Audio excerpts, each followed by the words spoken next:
Krauthammer, you could also come to do the show in scrubs. We wouldn't mind that at all. Perform surgery on the panel here. Well, next week, intellectually. I'll bring my stethoscope. Okay.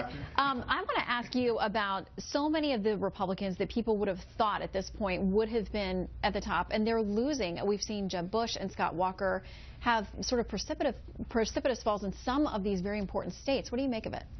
Look, I think the cliche is right. Conventional wisdom is right. The Republican Party now is in the mad as hell mood. They're not interested in anybody with experience. That's the argument everybody in the field in single digits, that means, is trying to make. Right now, it's not going to matter. Will it matter on the night of the Iowa caucuses? I think it'll matter more. But we're now in the stage where people are registering their protest. And I think, you know, my colleagues here are right. Carson is the kinder, gentler Trump.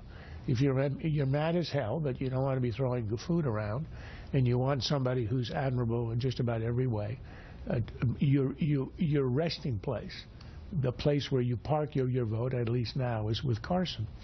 But look, in the end, I mean, maybe I'm just elitist, old-fashioned, and establishment, but I do think that in the end it matters what you know and what you actually say. The things that Carson and Trump have said on a large number of topics are puzzling and also indicating people who may not be, let us say, adept at policy. That does not seem to matter one bit. The other candidates are still criticized, parsed, and taken down in many ways for a single slip of the tongue on a question about a wall in Canada or wherever.